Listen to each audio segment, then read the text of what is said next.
안녕하세요. 삶의 지혜와 깊은 울림을 나누는 시간입니다. 오늘 우리는 로마서 12장의 말씀을 통해 우리 삶의 진정한 동력과 목적이 무엇인지 함께 탐구하고자 합니다. 이 말씀이 여러분의 마음에 큰 은혜와 도전이 되기를 소망합니다. 본격적인 이야기에 앞서 잠시 여러분의 도움이 필요합니다. 만일 이 메시지가 누군가에게 위로와 힘이 될 것이라 생각되신다면 주저하지 말고 이 영상을 공유해 주십시오. 하나님의 말씀을 전하는 일에 여러분도 동참하는 귀한 섬김이 될 것입니다. 또한 좋아요와 구독은 저희가 이 사역을 계속해 나갈 수 있는 큰 격려가 됩니다. 이 소중한 나눔에 동참하시는 모든 분들께 하나님의 평강이 함께 하시기를 기도합니다. 자, 이제 우리의 마음을 열고 말씀 속으로 들어가 보겠습니다. 우리 각자는 저마다의 사연과 필요를 안고 이 자리에 모였습니다. 어떤 이는 관계의 아픔 때문에, 어떤 이는 미래에 대한 불안 때문에, 또 어떤 이는 채워지지 않는 마음의 공허함 때문에 힘겨워하고 있을지 모릅니다. 이렇게 다양한 필요를 가진 모든 이들을 단 한 편의 설교가, 한 사람의 말이 어떻게 모두 만족시킬 수 있을까요? 솔직히 말해 그것은 불가능합니다. 인간의 말은 무력하기 때문입니다. 그래서 설교는 가장 위대한 믿음의 행위 중 하나입니다. 마치 예수님께서 보리떡 5개와 물고기 2마리로 수많은 무리를 먹이셨던 것처럼 부족한 인간의 말을 통해 각기 다른 필요를 가진 영혼들을 먹이실 수 있다는 것을 믿는 행위이기 때문입니다. 오늘 밤 우리는 한 명의 설교자가 아닌 살아계신 하나님께 우리 자신을 온전히 내어 맡겨야 합니다. 우리에게는 성령님의 역사가 필요합니다. 성령의 도우심 없이는 우리 삶에 그 어떤 의미 있는 변화도 일어날 수 없습니다. 우리가 죄를 깨닫고 회심하는 순간부터 거룩하게 변화되는 성화의 과정, 그리고 시련 속에서 힘을 얻고 기쁨을 누리며 그리스도를 닮아가는 모든 여정은 전적으로 성령님의 사역에 달려 있습니다.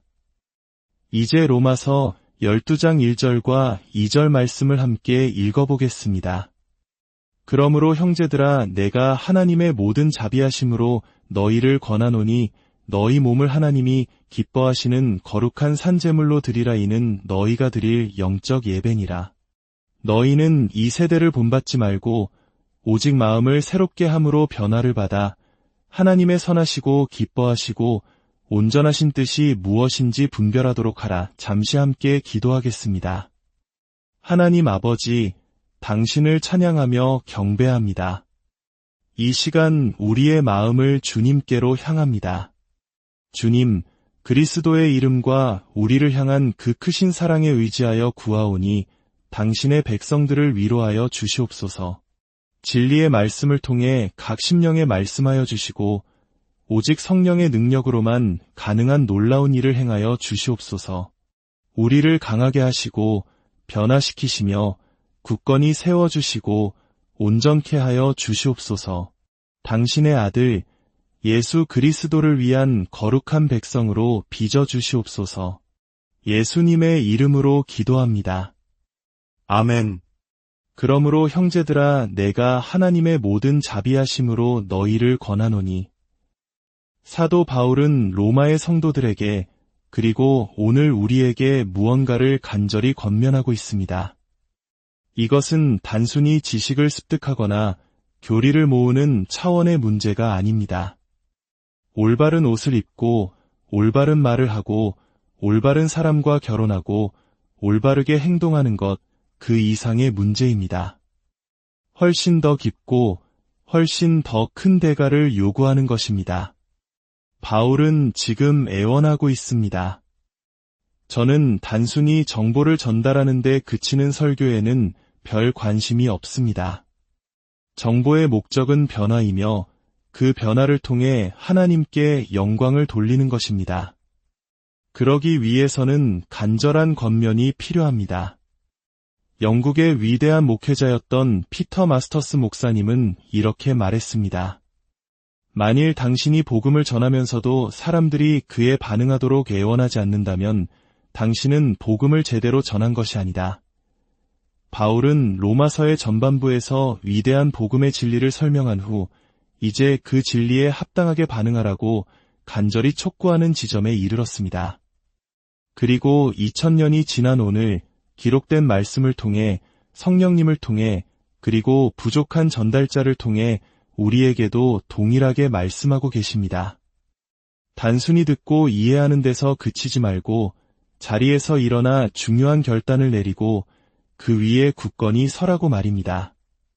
그는 권합니다.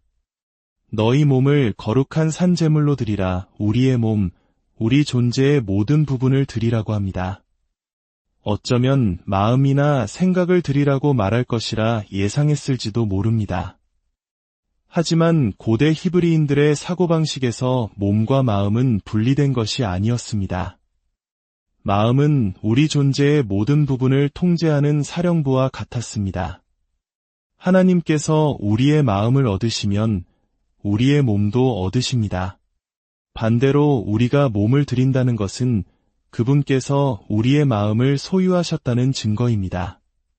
그분께서 우리의 마음을 가지시면 우리의 생각도 눈과 귀와 입도 손과 발도 모두 그분의 것이 됩니다.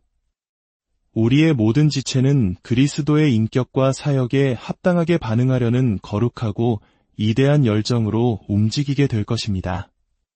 너희 몸을 살아있고 거룩한 제물로 드리라. 하나님은 우리에게 가장 중요한 것, 이성적인 존재에게 가장 소중한 것을 내어놓으라고 요구하십니다. 우리 자신이라는 존재의 모든 측면, 모든 육체적 부분, 모든 계획과 욕망을 그분께 제물로 바치라는 것입니다. 이것은 우리가 드릴 수 있는 가장 위대한 것입니다. 사탄은 거짓말쟁이라고 예수님께서 말씀하셨습니다. 하지만 때로 사탄은 진실을 말한 뒤에 그것을 교묘하게 비틉니다. 욥이 시험을 당했을 때 처음에는 그의 소유물들이 공격받았습니다. 그러자 사탄이 이렇게 말했습니다. 이제 그의 뼈와 살을 치소서. 그렇습니다. 인간에게 가장 소중한 것은 바로 자기 자신의 몸, 자신의 생명입니다. 바울은 바로 그것을 말하고 있습니다. 당신이 가진 가장 위대한 것, 당신이 소유한 가장 귀한 것, 바로 당신 자신 전체를 하나님께 제물로 바치라는 것입니다.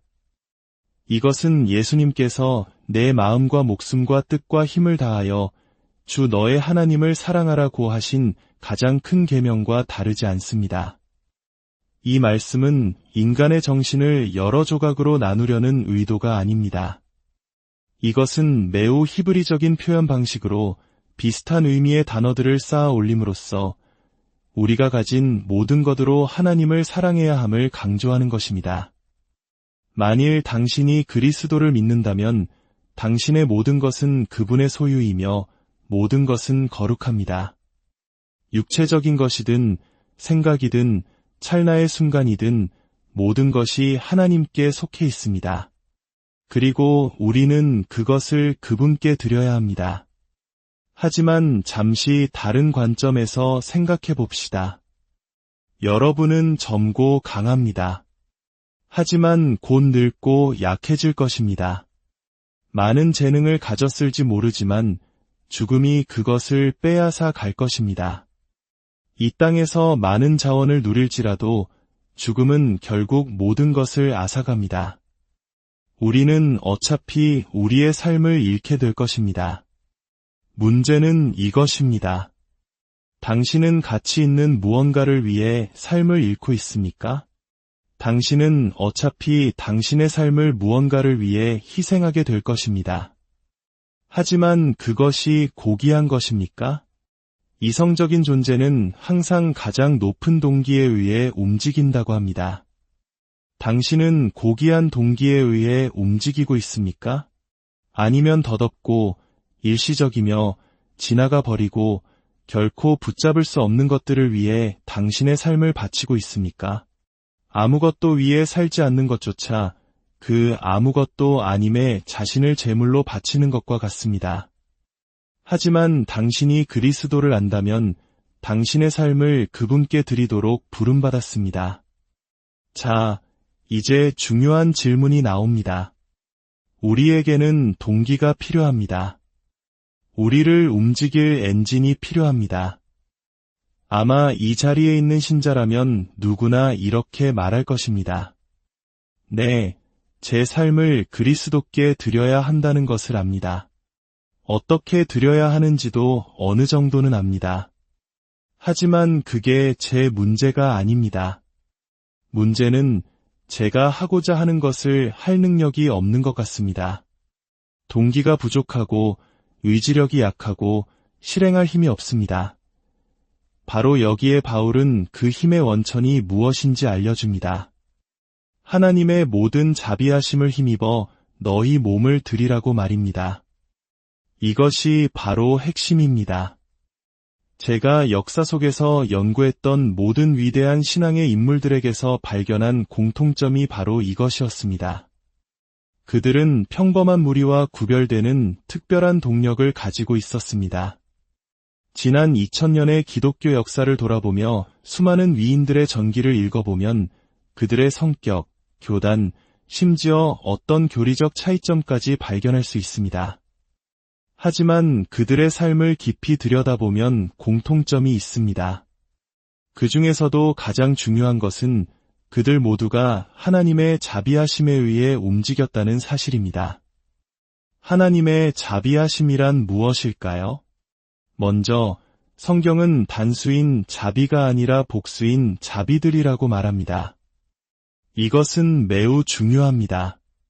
바울은 비록 헬라어로 글을 썼지만 그의 사고는 유대인이었습니다. 유대인들은 적은 양의 물을 말할 때는 물이라고 하지만 바다처럼 거대한 물을 말할 때는 물들이라고 표현했습니다. 바울이 자비들이라는 단어를 사용할 때 그는 하나님의 자비가 얼마나 광대하고 다채로운지 표현하고 싶었던 것입니다. 그 단어 하나로는 다 담을 수 없는, 측량할 수 없는 하나님의 자비 말입니다. 그 자비는 어디에 있습니까? 모든 곳에 있습니다. 하지만 가장 위대한 계시는 바로 예수 그리스도의 인격과 사역 안에 있습니다. 역사 속에서 꺼지지 않는 불꽃처럼 지치지 않는 엔진처럼 살았던 성도들은 바로 그리스도를 깊이 바라본 사람들이었습니다. 스코틀랜드의 목회자 로버트 머레이 맥체이는 하나님께서 내게 메시지와 말을 주셨는데 나는 그 말을 죽도록 몰았다고 말했습니다. 무엇이 그를 그렇게 몰아붙였을까요? 바로 그리스도를 본 환상이었습니다. 그리스도 외에 다른 어떤 것을 최우선 동기로 삼는다면 그것은 우상숭배에 지나지 않습니다. 우리의 유일한 동기는 그리스도이십니다. 로마서 12장 1절은 그러므로라는 접속사로 시작합니다. 이것은 바울이 이 서신에서 논리적 전환을 이루는 지점입니다. 한 장부터 11장까지 바울은 무엇을 말했습니까? 한 장에서 3장까지는 인류의 전적인 타락과 소망 없는 상태를, 그리고 3장 후반부터 5장까지는 그 절망 속에서 유일한 구원자이신 예수 그리스도의 복음을 선포합니다. 6장과 7장에서는 복음이 우리 삶에 어떻게 적용되는지를, 8장에서는 그리스도 안에서 누리는 승리와 미래의 영광을 말합니다. 그리고 9장부터 11장까지는 이스라엘의 역사를 통해 이 모든 약속을 주신 하나님이 얼마나 신실하신 분인지를 증명합니다. 한 장부터 11장까지의 모든 내용은 오직 그리스도에 관한 것입니다. 그러므로 이 모든 것을 고려해 볼 때 이 위대한 자비를 받았으니 이제 너희의 삶을 드리는 것이 마땅하지 않느냐고 바울은 묻고 있는 것입니다. 하지만 여기서 설교의 어려움이 시작됩니다. 이 모든 것이 그리스도에 관한 것이라는 말을 듣고 우리는 어떻게 살아야 할까요? 그리스도를 바라보라는 말이 구체적으로 무슨 의미일까요? 여기에 진전이 있기 위해서는 한 가지가 반드시 필요합니다. 바로 절박함입니다. 당신의 신앙생활에 무언가 근본적인 변화가 일어나지 않으면 안 된다는, 스스로에게는 아무런 희망이 없다는 처절한 깨달음이 필요합니다. 바로 그 약함을 느낄 때 우리는 비로소 진정한 힘을 경험하기 시작합니다. 오래전 제가 페루의 태평양에서 서핑을 하던 때의 일입니다. 파도가 너무 높아 출입이 금지된 적기가 걸린 날이었습니다. 저는 바다에 나갔다가 거센 조류에 휩쓸려 극심한 공포에 빠졌습니다. 그때 뒤에서 이상한 소리가 들렸습니다. 바다사자인 줄 알고 겁에 질렸는데 돌아보니 작은 보드에 의지한 한 소년이었습니다. 아이는 겁에 질려 물에 빠져 죽어가고 있었습니다. 저는 본능적으로 그에게 다가갔습니다. 하지만 그의 발목을 잡으려던 순간 멈칫했습니다. 아니, 안 돼.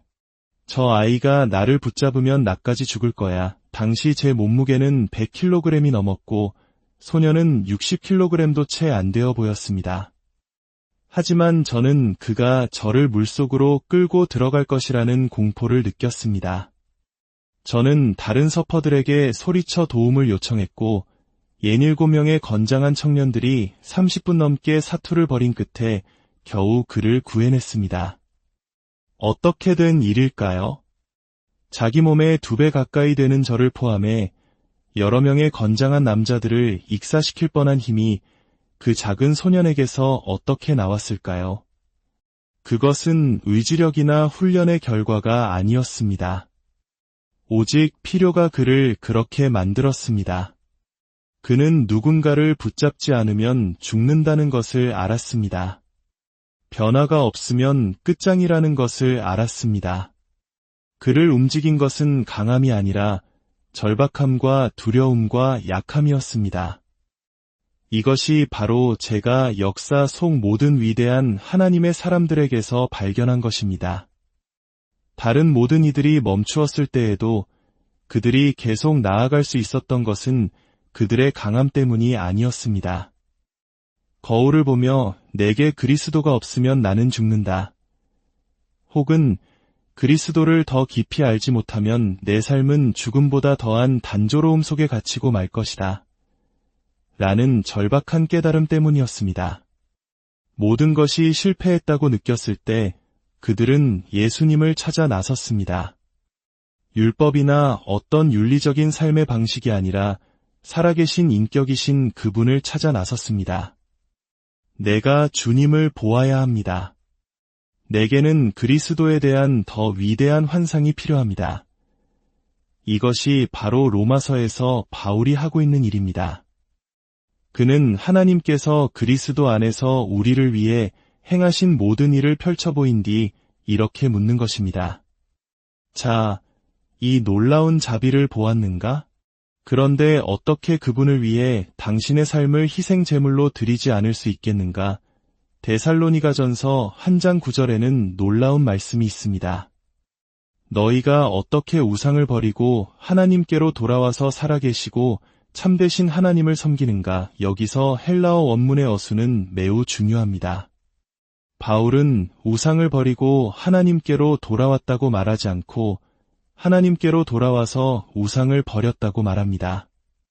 이것이 의미하는 바는 무엇일까요? 당시 데살로니가 사람들은 자신들의 우상에 실망하거나 실증을 느껴서 새로운 신을 찾고 있었던 것이 아닙니다. 그들은 우리처럼 자신들의 우상에 만족하며 살고 있었습니다. 그들의 삶을 바꾼 것은 무엇이었을까요? 바울이 그들 가운데 걸어 들어가 십자가에 못 박히시고 부활하신 구세주를 선포했을 때 성령의 역사로 그들의 눈이 열려 예수님을 보게 된 것입니다. 그들은 그리스도의 영광스러운 모습을 본 순간 자신들이 섬기던 우상들이 얼마나 초라하고 역겨운 것인지를 깨닫고 그것들을 버렸습니다. 우리의 가장 큰 필요는 바로 이것입니다. 하나님에 대한 더 위대한 비전, 특히 그리스도 안에 나타난 하나님에 대한 더 위대한 비전이 필요합니다. 더 구체적으로는 겟세마네 동상과 십자가 위에서 드러난 복음 속의 그리스도를 더 깊이 알아야 합니다. 어떤 이들은 교리적으로 하나님을 아는 지식이 부족해서 영적으로 쇠약해집니다. 구원은 받았지만 주님을 아는 지식에서 자라가기를 멈춘 것입니다. 그러나 지식뿐만이 아닙니다. 우리는 경험적으로도 주님을 알아야 합니다. 말씀이라는 우물과 기도라는 우물, 이 두 우물 속으로 깊이 뛰어들어야 합니다. 오직 그리스도를 알기 위한 단 하나의 위대한 목적으로 말입니다.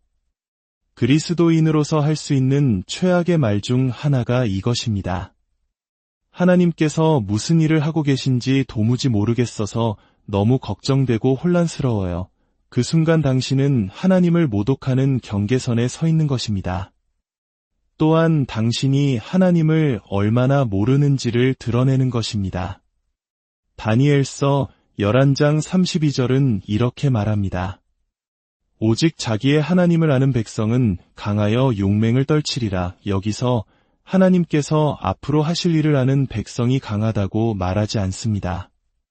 자기의 하나님이 어떤 분이신지를 아는 백성이 강하다고 말합니다. 우리는 하나님께서 내 인생에 무엇을 계획하고 계신지 다 알기 때문에 강한 것이 아닙니다. 우리는 하나님이 어떤 분이신지를 알기 때문에 강합니다. 그분이 내 삶으로 무엇을 하시든 그것은 언제나 옳을 것이기 때문입니다. 그분을 더 깊이 알수록 우리는 더욱 강해지고 더욱 확신에 차게 됩니다. 그분이 무엇을 명하시든 그것이 옳다는 것을 알기 때문입니다. 그분 자신이 옳으시기 때문입니다. 이제 사랑에 대해 이야기해 봅시다. 많은 사람들이 하나님을 마땅히 사랑해야 하는 만큼 사랑하지 못한다고 한탄합니다. 어떻게 해야 하나님을 더 사랑할 수 있을까요? 물리학의 법칙을 생각해 봅시다. 제가 바닥에 누워서 제 허리띠를 잡고 온 힘을 다해 저 자신을 들어 올리려고 한다고 상상해 보십시오. 가능할까요? 불가능합니다. 저를 일으키려면 제 외부에 있는 저보다 더 강한 힘이 저를 붙잡아 일으켜 주어야 합니다. 사랑도 마찬가지입니다. 당신은 스스로의 힘으로 하나님을 더 사랑하도록 만들 수 없습니다. 아무리 많은 찬양을 들어도 불가능합니다. 그렇다면 어떻게 해야 할까요? 제 안에 이야기를 해보겠습니다.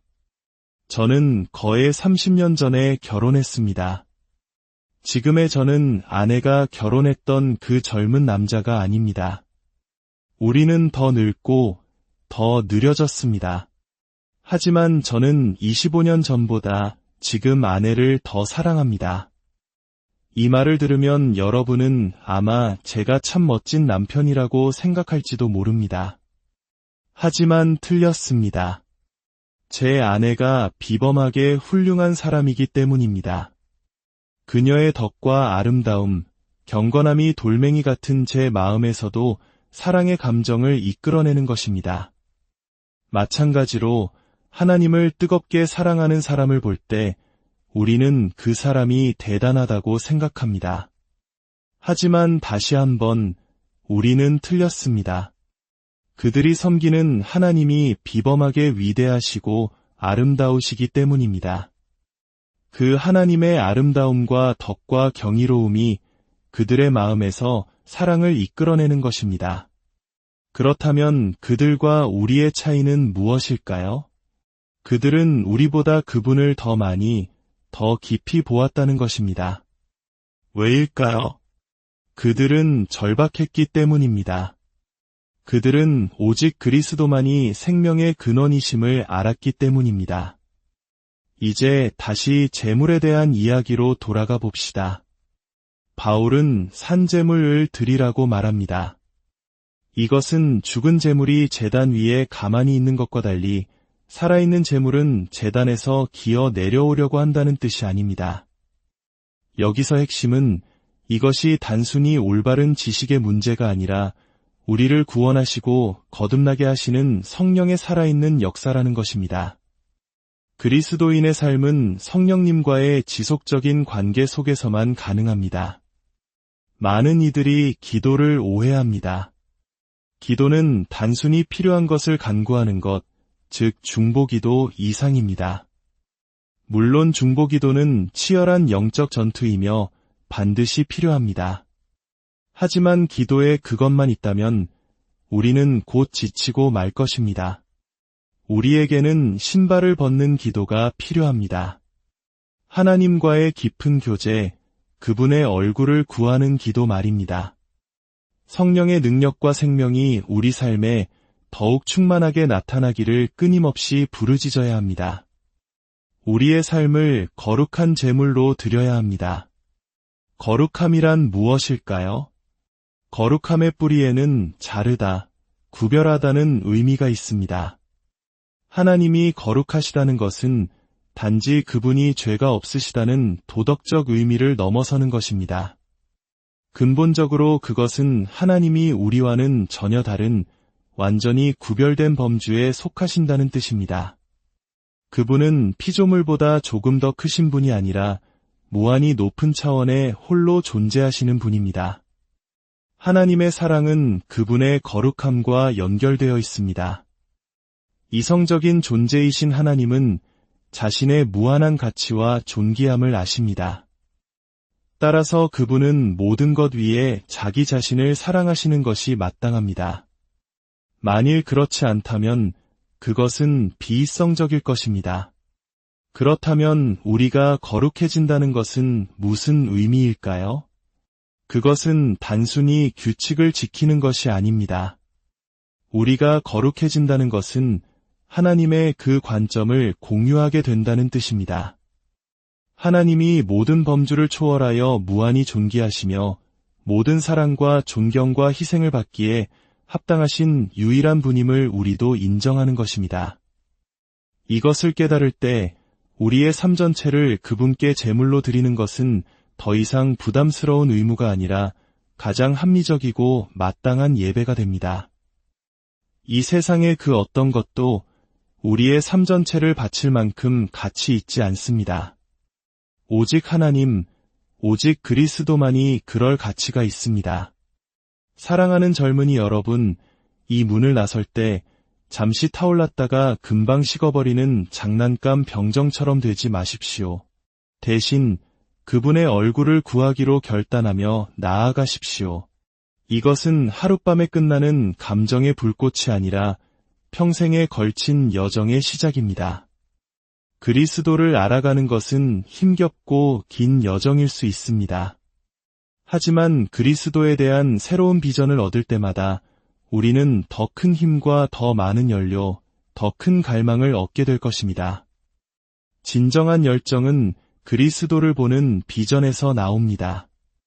우리가 천국에 대해 말할 때 어떤 이들은 하루 24시간, 일주일 내내 드리는 예배를 상상할지도 모릅니다. 하지만 천국은 그런 곳이 아닙니다. 이 세상의 모든 아름다움, 우리가 평생을 바쳐도 다 보지 못할 장엄한 산과 바다, 눈부신 일출과 일몰, 이 모든 것을 합친다 해도 다가올 새 하늘과 새 땅의 아름다움에는 비할 수 없을 것입니다.